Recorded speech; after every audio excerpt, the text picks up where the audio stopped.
मेरा नाम अनिल है। मैं फिर से आप लोगों के लिए बेहतरीन म्यूचुअल फंड लेके आया हूँ।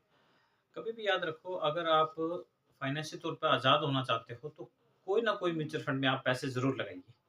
मैं ऐसे इसलिए बोल रहा हूँ क्योंकि मैंने देखा है लोगों को कि मान लो पीढ़ी दर पीढ़ी गरीबी को भोगते हुए, मतलब विरासत में मिलती है गरीबी हम जैसे लोगों को। ऐसा क्यों बोल रहा हूँ? क्योंकि कोई भी इन्वेस्टमेंट पे ध्यान ही नहीं देता है, हर आदमी सेविंग पे ध्यान देता है। सबसे बड़ी समस्या ये है कि सेविंग और इन्वेस्टमेंट को अलग-अलग करना पड़ेगा। लोग ये सोच रहे हैं कि लोन लेके शादी करवा देंगे या लोन लेके मकान करवा देंगे या लोन लेके प्लॉट ले लेंगे या मकान बना देंगे, मतलब कुछ भी काम करना हो, ज़ीरो से लेके ज़ेड तक, ज़ीरो से लेके 100 तक, ए से लेके ज़ेड तक। मान लो कोई छोटी-सी मोटरसाइकिल निकालनी है, मतलब 1 लाख रुपए की मोटरसाइकिल है, 5,000 डाउन पेमेंट दो और बाकी किस्त बाँध देंगे आपकी। सर, ये किस्तों का जो जाल है वो इनविजिबल है, आपके पैरों में जो जंजीर है आपको दिखाई नहीं दे रही है।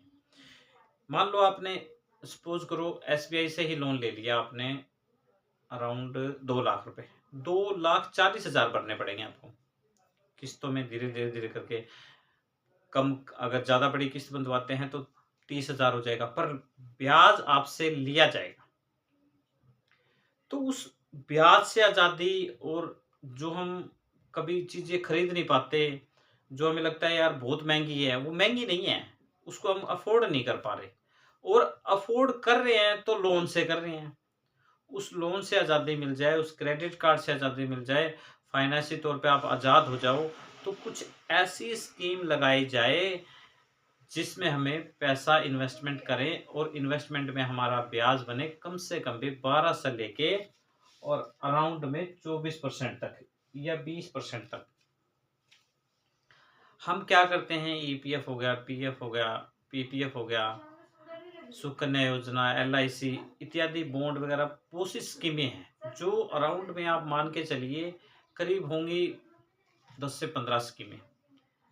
गवर्नमेंट की स्कीमें सही स्कीम है, अच्छी स्कीमें हैं, मोर लगा के मिलते हैं, पर उनमें ब्याज लिमिट का है।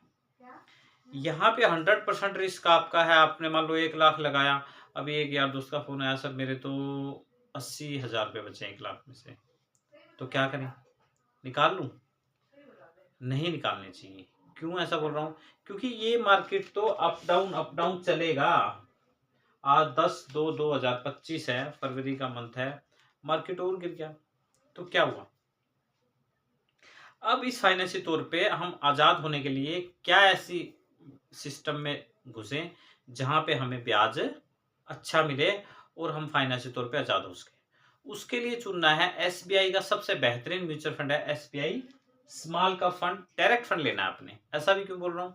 क्योंकि डायरेक्ट में आपको 1% बचेगा, रेगुलर में आपको नहीं बचेगा। अब ये ब्याज मिलता कैसे है? लोगों को ये मैजिक नहीं समझ में आता। अगर जिसको समझ में आ गया, पहली बात तो म्यूचुअल फंड के अंदर में 5 साल तक कोई रुकता ही नहीं है। मतलब अगर किसी ने 100 ने किया है तो 11 बंदे बड़ी मुश्किल से रुकते हैं, बाकी निकल जाते हैं। ऐसा क्यों? क्योंकि उसको पैसे अकाउंट में पड़े हुए दिखते हैं कि यार इतने पैसे हैं, निकाल लो तो इतने मिल जाएँगे। मान लो किसी पे 5,000 रुपए ब्याज आ गया, किसी पे 700 आ गया, किसी पे 10,000 आ गया, तो वो निकाल लेता है, एग्ज़िट कर लेता है, मार्केट जब थोड़ा-सा ऊपर जाता है। बस वही सबसे बड़ी गलती है। मैं आपको एक ऐसी ट्रेन में बिठाने की कोशिश कर रहा हूँ जो आपको मंजिल तक पहुँचाएगी। अगर आप शांत दिमाग से सोचो, आपने क्या करना है, उम, एसबीआई स्मॉल कैप फंड का ग्राफ निकालना है।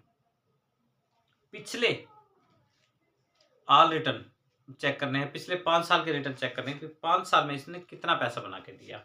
सिंपल सी बात है, मैं इसमें बताता हूँ। इसमें 24.50 है, ऑल रिटर्न 24 दे रहा है। तो जब 24% रिटर्न दे रहा है और फिर भी हम इससे भाग रहे हैं, तो इतना पैसा हमें कहीं भी नहीं मिलेगा। देखो, हमने कोई बड़ी कंपनी तो चला नहीं रखी है, तो हमारा थोड़ा-थोड़ा पैसा करके काफ़ी सारी कंपनियों में चला जाता है जो रिटर्न निकाल के देता है। उसी को ही कंपाउंडिंग इंटरेस्ट बोलते हैं, और ये है एक तरह की इन्वेस्टमेंट। और सेविंग जो करते हैं वो आरडी, पीपीएफ, ईपीएफ, सुकन्या योजना, ये सेविंग की है। सेविंग मतलब 8%, महँगाई बढ़ेगी 7%, आपको मिले 8%, 1% में आप रिच नहीं बन सकते। तो आपको क्या करना चाहिए? आपको लेना चाहिए SBI small cap fund, direct fund, जो बहुत ही अच्छा और बहुत ही बेहतरीन है। आज तक के सब जितने म्यूचुअल फंड है, सबसे ज़्यादा ये SBI के पास में है, SBI म्यूचुअल फंड के पास में। और सिंगल इस फंड के बताता हूँ आपको, NAV रेट 186 रुपये, ये 190 तक जाके वापस आई हुई है, ले सकते हो। रेटिंग 3 स्टार है। फंड साइज की बात करें 33,696 करोड़ रुपए सिर्फ सिंगल इस फंड के अंदर पड़े, 33,000 करोड़ रुपए।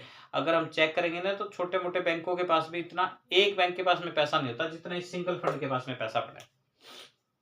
होल्डिंग की बात करें 59 कंपनी, एक्सपेंस रेशियो की बात करें 0.69, एक्सिट लोड की बात करें 1%। अगर एक साल से पहले पैसे निकलवाओगे तो चार्ज कटेगा, अदरवाइज चार्ज नहीं कटेगा।